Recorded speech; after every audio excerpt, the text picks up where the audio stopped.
Hello, I'm back in my room on Arran now. Aside from seeing the Olympics, it was nice to have that time in Glasgow, because I haven't been there much this year, and get that taster of what is coming in the next few months, just over the horizon now. There is a real contrast between the city urban life and this more rural area, but in so many ways are quite similar.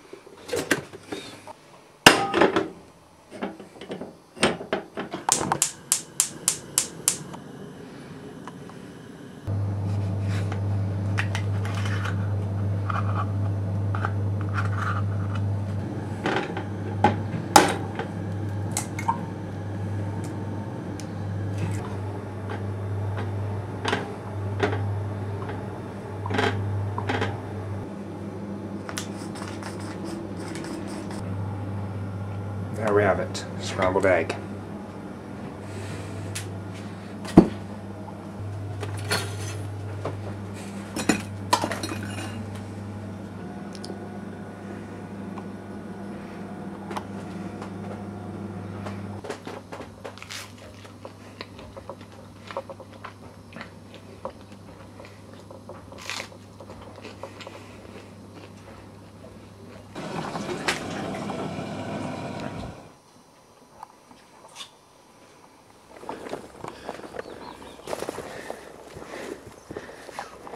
I think what I've learnt with this, as opposed to what I did for Britain in a Day a few months ago, is that was more filming my journey up the mountain myself, but this is more filming the experiences around me.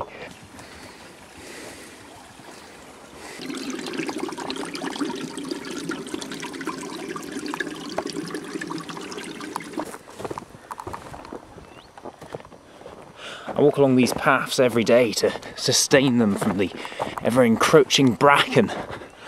It's nice to keep little ways open through all of that.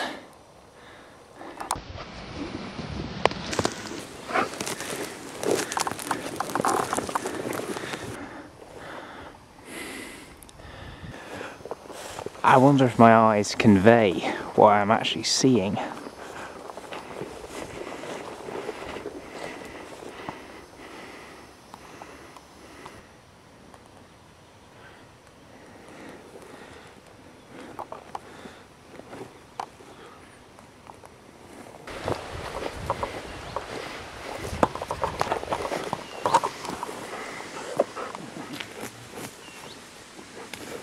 I've been living on the Isle of Arran for just over 10 years of my life, and soon after I first came I discovered this style, and even though it's now completely rotten and gone, it's served a very useful purpose. It opened up this entire forest to me very early on, and I've got lots of memories of this style.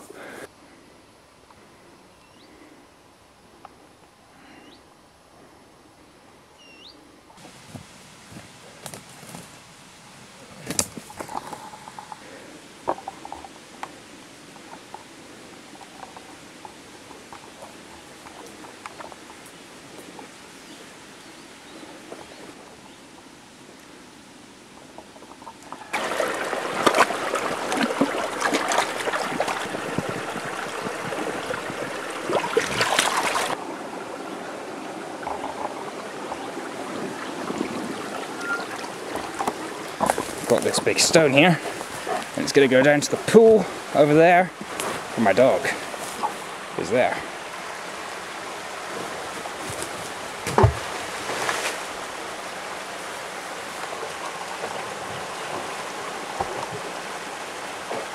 He loves a good swim.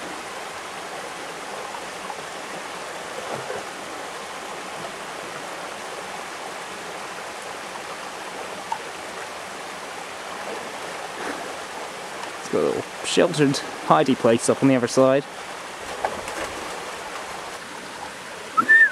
Boy! There he is. Clever boy. At the moment I am walking up a wide fire corridor in the forest.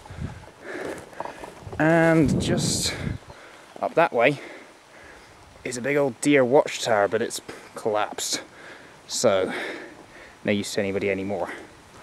That's Mill on over there, which I climbed before I went to Glasgow. You can't quite see the top, but it's just up there. And all the other mountains are beautiful. That's the one I climbed when I was climbing Britain in a day.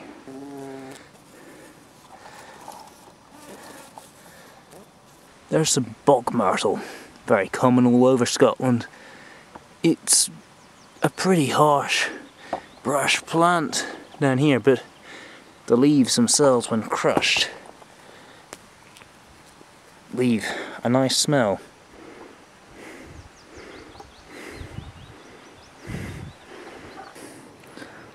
That's the watchtower there. Collapsed completely. It used to be used by the deer stalkers. Look, there's even a chair inside.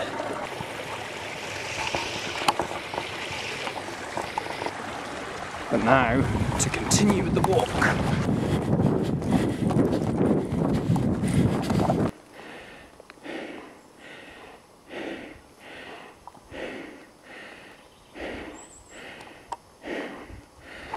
He's definitely smelling something.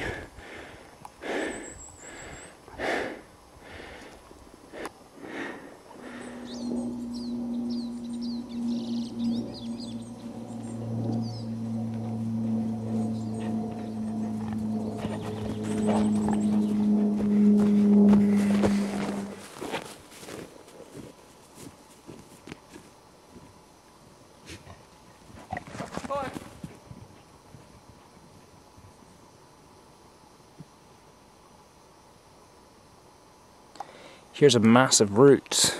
They look like they've devoured each other and run out of things to suck out from the soil.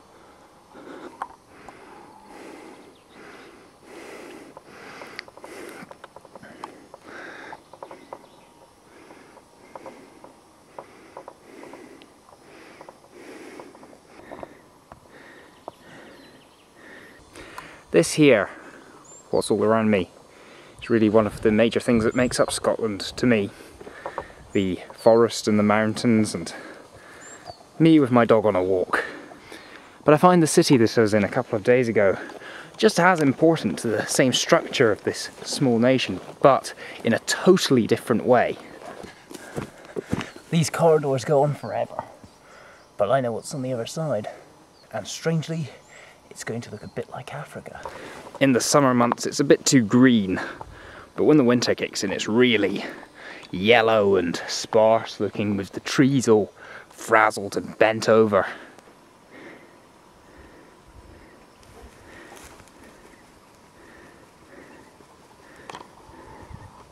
Now there's a very African tree. Now I'm going to be heading down towards the road by the sea.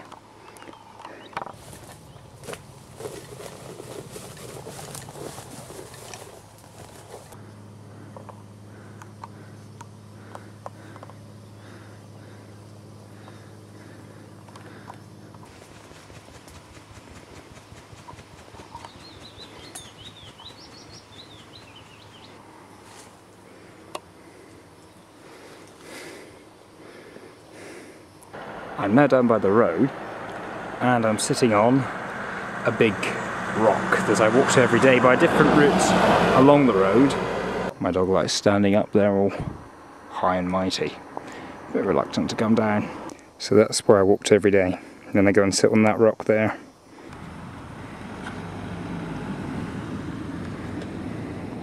This is one of our local harbours.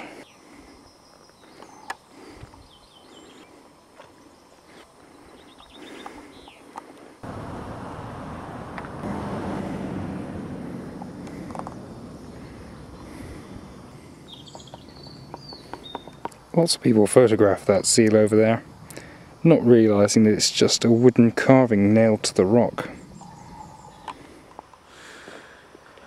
I'm just on an evening stroll at the moment, and this is coming to the end of my contribution to Northern Lights. So I just wanted to mention that I really enjoyed taking part in this.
And there are the most northerly lights of the sun near midnight, just as we're approaching midsummer.